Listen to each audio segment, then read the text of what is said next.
2023년 3월 24일 금요일입니다. 실전경매 제60강입니다. 지분경매 물건에 대한 선순위 임차인에 대한 접근 방법에 대해서 아마 지난 59강에 이어가지고 두 번째로 말씀을 드려보도록 하겠습니다. 근데 그 전에 제가 우리 채널에서 전세권과 관련돼서 특히 말씀들을 많이 드렸거든요.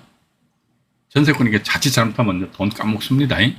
전세권 이게 우습게 보시면 안 돼요. 분석 참 잘하셔야 됩니다. 근데 돈 버는 방법에 대해서 저희 채널에 영상물에서 다 이야기해놨어요. 공부하기 싫은 사람들은 전부 다 이론이라고 그러면서 잘 안 보거든요. 그런 사람도 돈 까먹는다니까. 몇백만 원, 아니 몇천만 원 단위로 까먹어 버린다니까. 이게 이 말씀 한 말씀만 딱 드리고 오늘 또 방송 진행하도록 할게요. 뭐냐면요, 이 전세권이 있는데, 전세권, 그죠? 전세권. 예를 들어가지고 A라는 사람이 전세권을 설정했습니다. 그러면 이 사람은 전세권 하니까 물건이잖아, 물건, 그죠? 근데 사람 같아 똑같은 사람이에요. 이 사람이 전입 신고했습니다. 임차권 하니까 이것이 채권입니다. 물건. 참고로 제가 이 방송할 적에 한자 이거 적는 거 조금 이해해 주시기 바랍니다. 때로는 한자로 표시를 해야지만 좀 전달이 좀 빠르거든요. 어떤 분들 한자를 표시하는 거 별로 안 좋아하시더라고요. 근데 어쩔 수 없어요. 좀 이해해 주시기 바랍니다. 중요한 것은 한자를 쓰고 안 쓰고 그게 중요한 것이 아니고, 경매 투자를 통해서 내가 돈을 까먹느냐 까먹지 않느냐, 돈을 버느냐, 그게 중요하잖아요. 그죠? 자, 그런데 보니까 A, 사람은 같잖아요. 그죠? 사람은 같은데 이 사람은 뭐다? A라는 한 사람은 뭐다? 자기 권리를, 두 가지 권리를 가지고 있습니다. 물권과 채권이라는 그런 권리를 가지고 있어요. 이랬을 적에 아주 간단해요.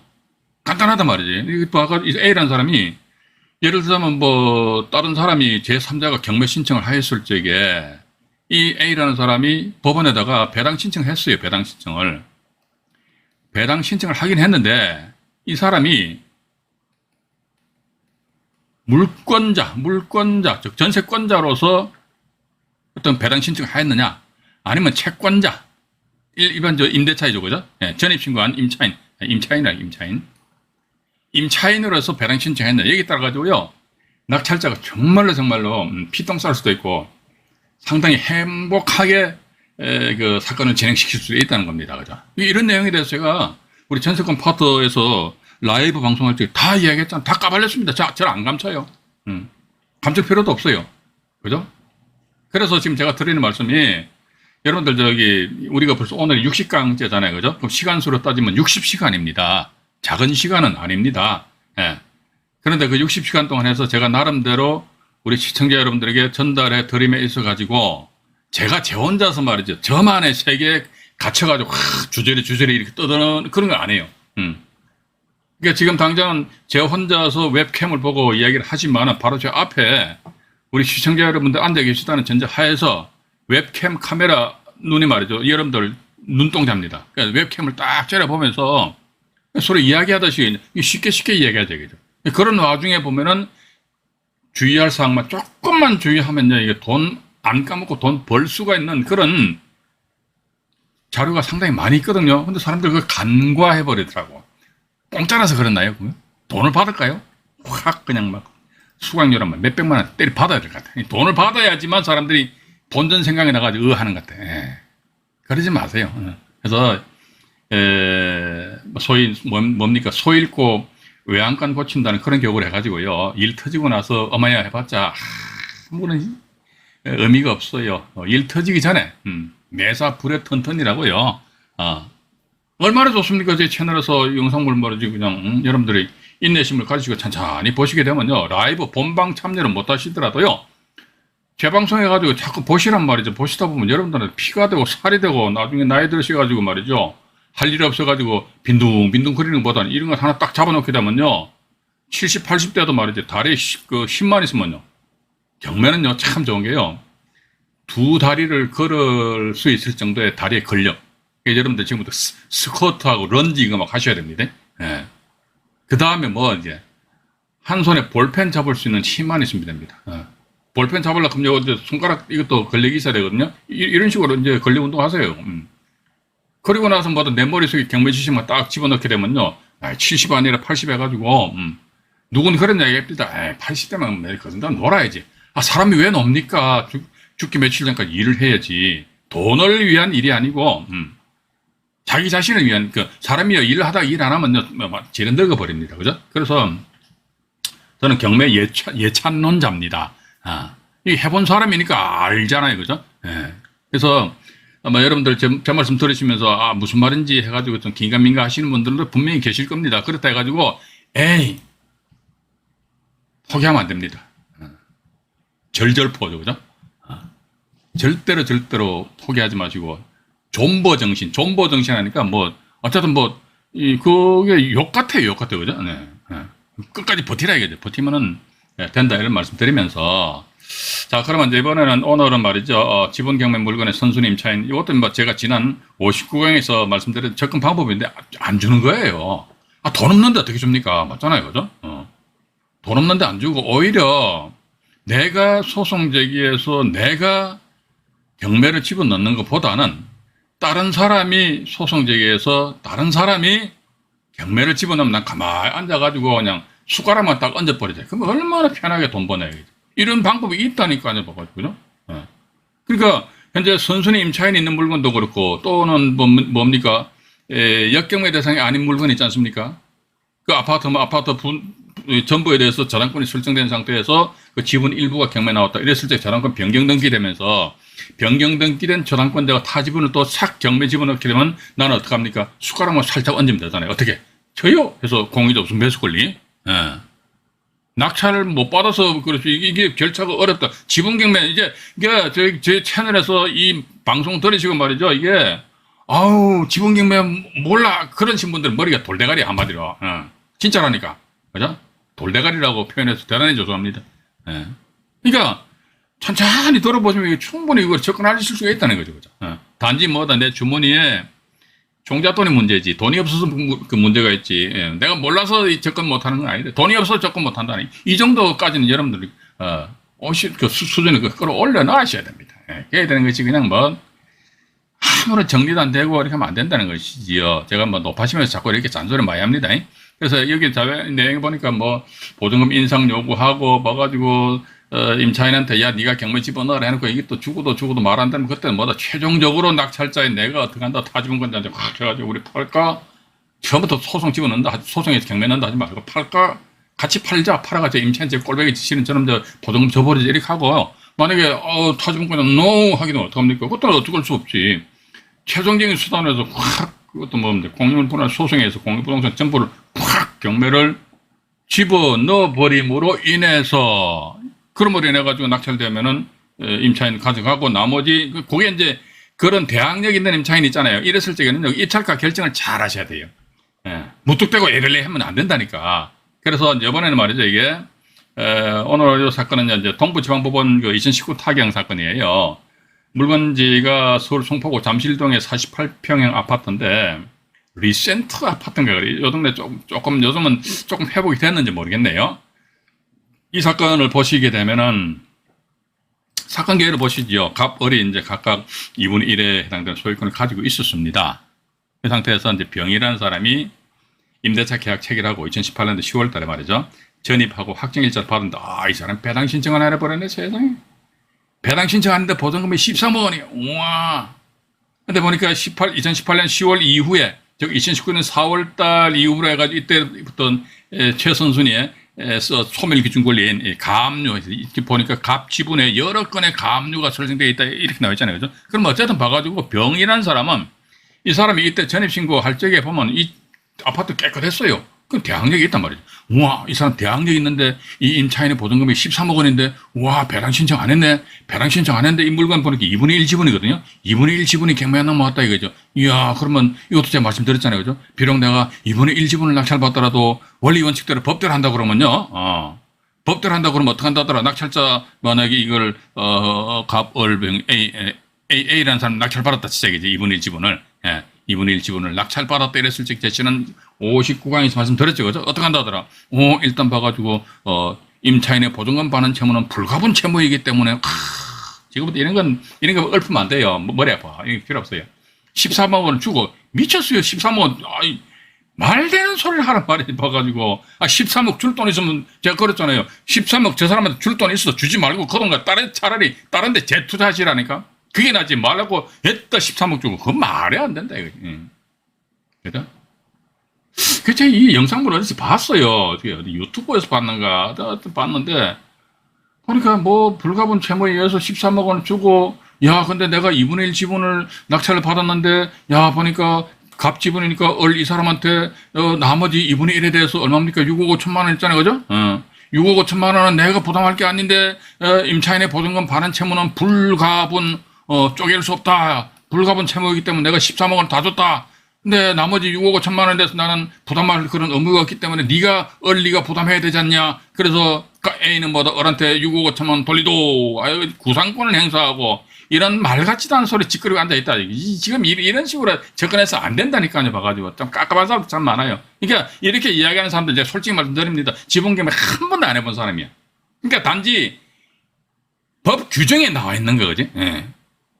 임차인의 보증금 반환 채무는 불가분 채무고 부진정 연대 채무 어쩌고 저쩌고 떠들고 앉아있거든. 그것만 떠들면 뭐 할 낀데 봐가지고. 논문 쓸 적에는 그거 떠들어 말이야. 우린 논문 쓰기, 석박사 논문 쓰는 겁니까? 저는 그런 영상을 볼 때마다 제가 짜증이 나요. 봐가지고. 학구적으로 말이지 대학교에서 논문 쓴다고 하면 당연히 들어가야 되죠. 임차인의 보증금 반환 채무는 불가분 채무로서 대법원 판례 쫙 넣어놓고 그죠? 근데 우리는 이게 필요가 없다니까 봐가지고. 왜? 안 준다 이거지. 또 안 줘. 이게 그 영상물에서 보니까 봐가지고 구상권을 행사하는데 이 사람이 안 주게 되면 또 어떻게 한다 하더라. A는 을에 대해서 소송을 제기하고. 그럼 맨날 을 죽을 말은 소송만 제기하는 거야 봐가지고. 우리가 소송하기 위해서 경매합니까? 돈 벌기 위해서 경매하는 것이지. 맞죠, 그죠? 저는 틀린 이야기 지금까지 한 번도 안 했습니다. 항상 똑바른 이야기만 하고 있으니까. 자, 이 상태에서 그 다음에 다음 페이지로 넘어가 볼게요. 전체를 펼쳐놓고 말씀드리겠습니다. 여기서 이제 갑 지분에 대해서 가압류가 된 상태에서 갑 지분 2분의 1에 대해서 강제 경매가 넘어서 이게 경매사고, 요것도 경매 청보지를 보여드릴게요. 요것도 한번 제가 다른 일기 라이브 방송할 때 이 자료를 가지고 방송을 했습니다. 그래서, 보셨던 분들은요, 다시 한번 더 보십시오. 보셔가지고요. 어쨌든 우리가 그냥 무의식적으로 호흡을 하듯이 법원 경매도 지분 경매 보면 그냥 무의식적으로 이렇게 다가가야 돼요. 머리 쓰고 그러면 한 박자 넣어서 안 된다니까. 딱 보는 순간 요건 요런 식으로 딱딱 하면 되겠다. 이게 퍼뜩퍼뜩 떠올라야 되거든요. 그죠? 그래서 보니까 이 사건에서 이제 A라는 분이 이날치 22명이 엄청났어. 대단합니다. 1차가 12억 5천만 원 낸단 말이죠. 5억 7천만 원에 낙찰받았어요. 와, 12억 5천만 원인데 5억 7천만 원 이게 도대체 입찰 가격은 어떤 식으로 도출하냐 이게 간단해요. 1차가 12억 5천만 원이죠. 그죠? 2분의 1이잖아요. 지분이. 그러면 전체 곱하기 2하면 얼마입니까? 25억이죠. 그죠? 25억인데 여기서 간단해요. 임차인이 대항력 있는 임차인 보증금이 얼마입니까? 13억 원이잖아요. 그러니까 13억 원이라는 금액은 어쨌든 이게 경매 투자자 입장에서 보면 이게 하자잖아, 하자. 그러니까 13억 원을 낙찰자 인수를, 왜냐면 비싼 배당 요구를 안 했기 때문에 낙찰자가 이거 온전하게 경매가 진행된다면 낙찰자는 13억 인수해야 돼요. 그럼 인수하는 금액 13억을 빼고 나니까 얼마입니까? 순수하게 얼마? 12억 남죠. 12억, 그죠? 12억이잖아. 그런데 이 물건에 2분의 1 지분이 경매에 넘어왔잖아요. 2분의 1 지분이. 그럼 얼마입니까? 6억이란 말이에요, 6억. 6억인데 보니까, 이 양반 5억 7천만 썼네. 그럼 아마도 제가 볼 때는 20억을 이런 식으로 계산을 해가지고 임차 보증금 빼고 나머지 12억인데 이걸 다시 2분의 1 하니까 6억이다. 6억 안에서 입찰 가격을 제시하였다. 이렇게 나와 있습니다. 그죠? 이런 식으로 해서 이제 입찰 가격 결정하시는 거예요. 이게 무슨 말씀인지 아시겠죠? 그죠? 그렇게 하시면서 그 다음에 A 지분 2분의 1 전부에 대해서 B가 이게 가등기는 의미가 없는데, 아무런 의미가 없어요. 그래서 이 가등기에 대해서도 제가 아마 다음 주 월요일 날 해가지고 말이죠. 3월 27일 날인가요? 그때 자료를 정리해서 이제 간단하게 접근해 드릴게요. 말씀드리고.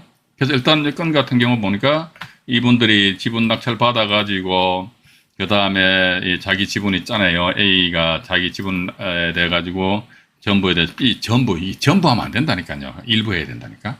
B에 대해서 가등기하고, B가 가등기하고, 다음에 2021년 8월 달에 A가 공물 분할을 위한 경매했다고 그러니까 아마도 이분은 상당히, 상당히 아마 신속하게 사건을 진행시켰던 것 같습니다. 2021년 1월 달에 낙찰 받아가지고 2021년 8월 달에 공유물 분할을 위한 경매 기입 등기가 됐단 말이죠. 그죠? 그럼 이게 보면 단순하게 비교해 보면은 약 한 7개월 정도, 그죠? 7개월 정도의 시차가 있다는 거. 그럼 이 사이에 이분은 뭘 하겠다더라? A는 이 갑 지분이니까 을을 상대로 해가서 뭘 한다 하더라? 공유물, 그죠? 공유물이니까 공유물 쪼개자. 공유물 분할 청구 소송 제기했어요. 해가지고 법원으로부터 판결문 받았겠죠. 판결문 받아가지고 공유물 분할을 위한 이건 이게 형식적 경매가 하는데 이런 데는 형식적 경매 아무 의미 없습니다. 예? 요즘 유튜브 상에도 보니까 형식적 경매들 막 설명하시는 분이 계시는데 이제 아무 의미가 없어요. 그러니까 우리 일반적으로 공유물 분할을 위한 경매가 넘어왔다. 또는 유치권자가 유치물을 경매 신청했잖아요. 그거 형식적 경매입니다. 근데 그냥 들어가면 돼 봐가지고 이게 이제 옛날 한 십수년 전에는요, 형식적 경매와 실질적 경매 같은 경우는 이제 약간 차이점이 있었잖아요. 왜냐면 형식적 경매 같은 경우는 부동산 및 부동산 등기부상의 모든 권리는 매수인, 낙찰자에 인수하기 때문에 형식적 경매하면 딱 신경을 써야 되는데, 이제는 말이지, 형식적 경매 같은 경우는요, 대법원 판결 결정이 있습니다. 그것에 의하면요, 대원칙은 소멸주의입니다. 근데 예외적으로 매각 조건을 변경하여서 인수주의에 의해서 경매 사건을 진행시킬 수도 있다. 이게 대법원 판결 결정안에 나와 있는 내용이거든요. 그럼 우리 투자자 입장에서는 유치권자가 유치물을 경매 신청하였다. 아니면 또 지분권자가 공유물 분할 소송에 의해서 공유부동산 전부를 경매 붙였다. 이 둘 다 전부 다 형식적 경매잖아요. 그죠? 야, 이거 보니까 소멸주의냐 인수주의냐 이렇게 나온다는데, 그러면 우리는 뭘 확인해야 되지? 매각 물건 명세서 확인하시면 된다니까요.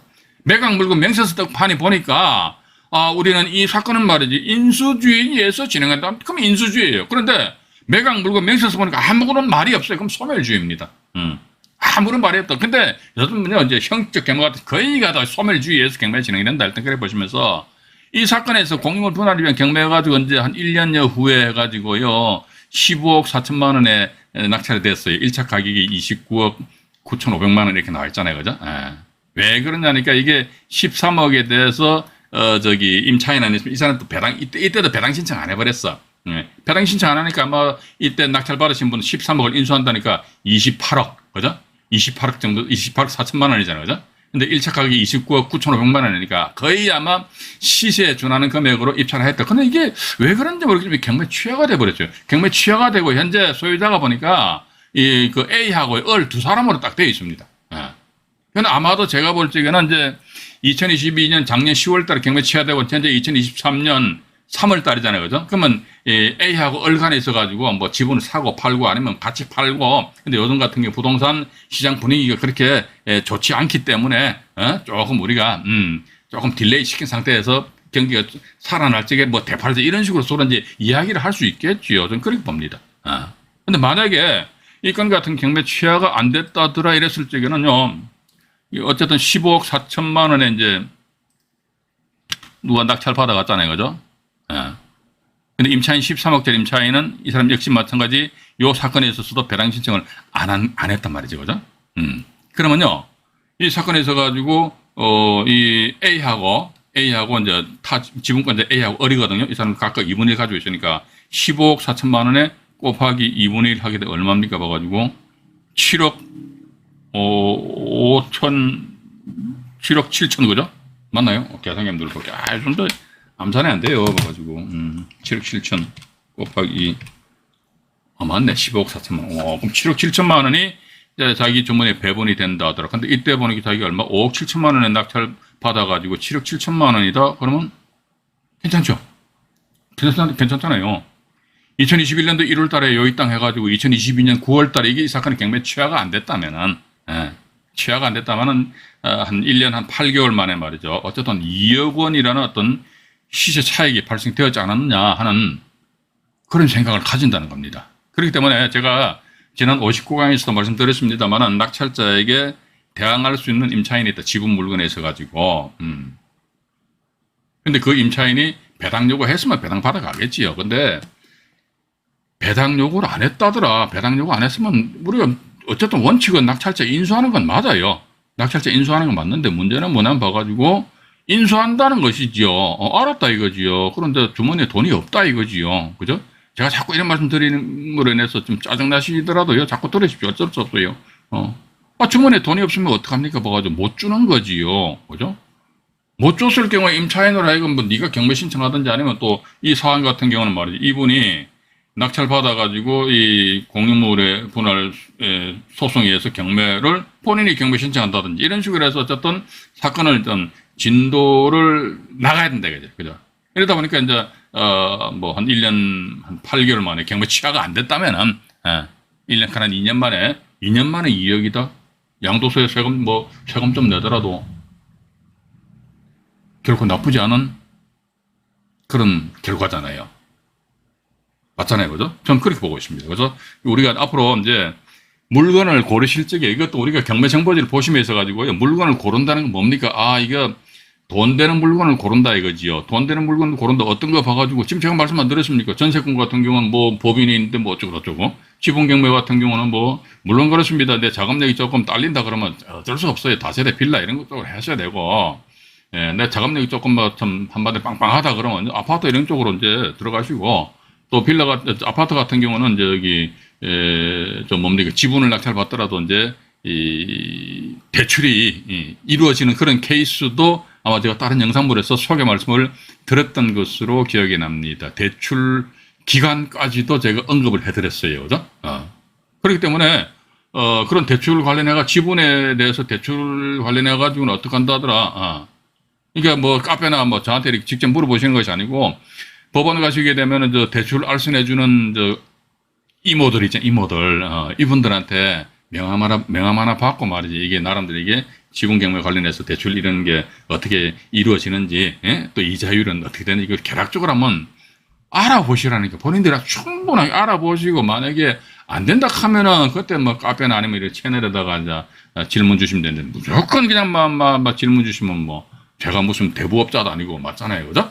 그래서 이게 부동산도 보니까 아파트 같이 황금성 측면에서 요즘은 조금 막 죽을 쓰고 있습니다만은 어쨌든 일반 다른 부동산보다는 조금 낫다더라 그러면요. 돈 된다 그러면 말 그대로 저기 세상에서 제일 좋은 장사가 뭔 장사입니까? 돈 장사단 돈 장사.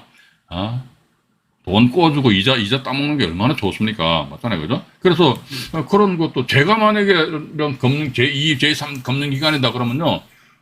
이게 대출해주는 사람들도 이게 경매를 알아야 돼. 경매를 개판 모르는 거야. 모르니까 무조건 대출 안 해주거든요. 법정이상권, 유치권, 그런 거 제가 만약에 이 현상 가지고 있다면 저는 다 대출해 줍니다. 단지 이자율을 두 자리 숫자를 받는 거지. 11%대, 12%대 받는 것이지요. 은행 이자 대비해서 한 2배 정도 더 비싸게 받으면 될 거 아닙니까? 그죠? 그러니까 예를 들자면 법정이상권이다.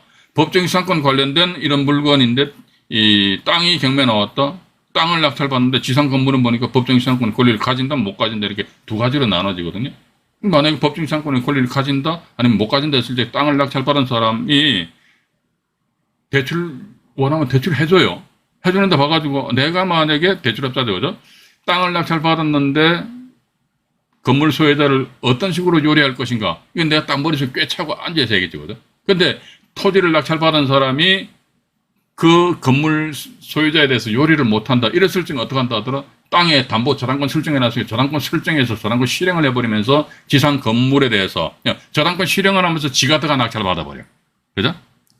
담보권 실행하면서 저당권 본인이 들어가 낙찰 받아버린다고. 그럼 채권상계에 딱 들어가잖아요. 채권상계 들어가면서 지상 건물에 대해서 저는 봐라. 법정상 성립 안 되네. 콱 가처분 해버려. 콱 뭐 해버려. 이런 식으로 뭔가 절차상으로 해서 자기 머릿속에 뭔가 전부 다 올 세팅이 돼 있어야지만 돈을 꿔주는 것인데 개뿔이나 뭐 모르는 뭐 어떻게 돈 꿔줍니까? 그렇게 맨날 내귀에 보면 말이지 법정이상권이다 유치권이다 지분경매 같은 게 대출 안 해주지롱 이렇게 나거든. 참 잘 안타깝다 생각해 보고 있습니다. 이게 보면 이 시장도 뭐 정확하게 뭐 통계치가 없어요. 얼마짜리라는 거. 근데 아마 이 지분 경매 유치권 법정 이상권 이 경매 시장도 보면 상당할 걸로 저는 알고 있습니다. 그래서 거기에 대해서 대출을 알선해 준다면 대단히 괜찮지 않느냐. 또 쓸데없는 말씀드렸습니다. 대단히 죄송합니다. 일단 요건으로 해가지고 일단 우리가요 어쨌든 다시 앞으로 잠깐 요 등기부 한번 있나 모르겠네. 이건 없네. 요건 제가 앞으로 넘어와서요. 이제 이 복속 차원에서 한 번 더 말씀드릴게요. 선순위 임차인에 대한 접근 방법 하니까 보증금 주지 마세요. 우리는 이제 앞으로 대항력 있는 임차인들 할지라도 보증금 주지 마시고 내가 그러면 우리 이렇게 생각해 보자고요. 자, 저 사람 분명히 낙찰자인 나한테 대항할 수 있다 이거죠. 그러면 저 사람 분명히 나한테 보증금 줘 이렇게 나올 거 아닙니까, 그죠? 또 보고 나서 알았어. 알았다는 것이 준다는 건 아니죠, 그죠? 그래서 또 줘, 뭐. 근데 주머니에 돈이 없어. 돈 없으면 못 주잖아요. 그죠? 못 줘. 그리고 오히려 어떻게 한다든 이 사람 같은 경우, 야, 너 그동안 이 집에 싸게 살았잖아. 그럼 너 배당 요구 안 했지? 예. 이게 제가 지난 시간에 말씀드렸습니다. 임차인이, 대항력 있는 임차인이 배당 요구를 하지 않았다는 것은 계약 해지의 의사표시가 아니라는 것이죠. 계약 해지의 의사표시가 아니라는 것은 이 사람은 계속적으로 앞으로 자기는 임차인의 지위를 고수하겠다는 그런 의사표시다. 이런 말씀 드렸죠, 그죠? 그럼 너 임차인이잖아. 나는 내가 새로운 집주인이거든? 나하고 계약 체결하자. 너 그동안 되게 싸게 살았잖아. 그래서 오히려 재계약했다는 보증금 인상을 요구하면서 이것도 안 해줘. 그러면 좋아. 나도 너 꼴보기 싫으니까 너 그냥 네가 나하고 타지분권자를 상대로 해서 소송 제기해라. 소송 제기해도 네가 이걸 경매를 붙여라. 경매 붙이게 되면 절차를 다 얘기해줘요. 경매를 붙이더라도 너는 대항력 있는 임차인이기 때문에 네 보증금은 100% 안전하게 확보가 된다. 이런 식으로 해서 여기까지 하고 나서 그럼에도 불구하고 또 이 인간이 말을 안 듣는다. 그때는 뭐 최종적으로 이제 내가 나서는 수밖에 달리 방법 없다는 것이죠. 그죠? 일단 그런 식으로 여러분들이 하시겠다는 것이 머릿속에서 딱 정리가 된다더라. 그러면 지금부터 이제 지분경매 물건을 나름대로 경매정보주의에서 보실 적에 봐가 지분경매인데 아이고 대항력 있는 임차인 이런 것만 딱 보신다니까요. 대항력 있는 임차인 그 물건 딱 보시라니까요. 있어요. 그중에서 또 우리는 더 어떤 걸 더 선호해야 된다더라. 대항력 있는 임차인은 얘가 배당 요구를 안 했어. 그걸 아주 좋아해야 됩니다. 왜 안 주면 되니까. 안 주면 네가 열받으면 네가 이 사람아 네가 소송해서 네가 경매 집어넣어.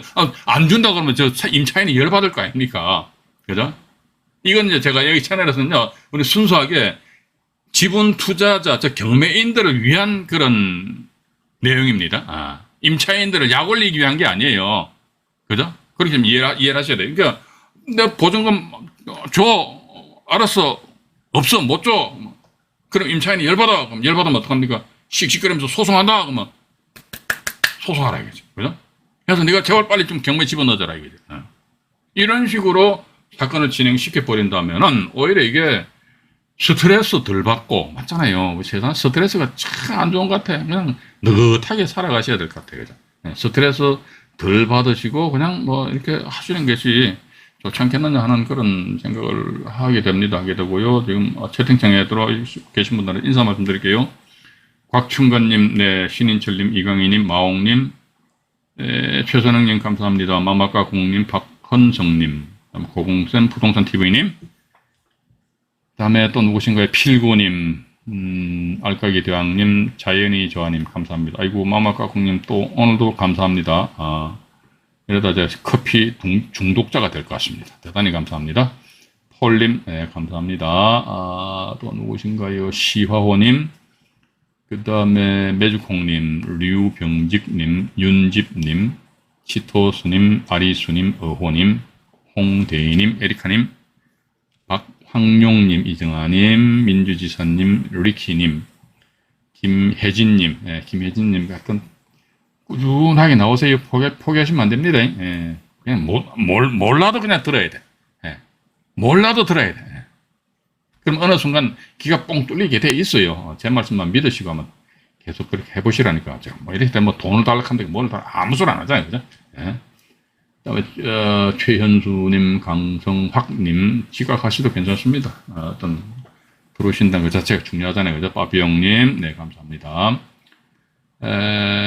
홍대인님 아까 인사 말씀 드렸나요? 그 다음에 이명남님, 비이맨님, 경매일순이님, 맹자월님이, 네네, 감사합니다. 일단, 요 정도 이제 말씀드리고요. 그 다음에는 이제, 지금 제가 그동안에, 저기 뭡니까, 경매 물건에 대해 가지고, 이걸 좀 준비를 한 게 있어요. 이게 현재 진행 중인 경매 물건, 진행 중인 경매 물건에 대해서 이제, 준비를 한 게 있기 때문에, 이건, 잠깐만요. 다음 페이지 뭐가 있나 볼게요. 요 몇 사례 해달해가지고. 이건 저기, 그겁니다. 여기 사건 번호 이제 일일이 표시되어 있는데요. 기존에 공인자 우선 매수 관련된 사례 해설해가지고요. 요 내용에 대해서 2부 방송에서 제가 화면 정리를 하고 나서 말씀을 드려보도록 하겠습니다. 60강 1부 방송을 마치도록 하겠습니다.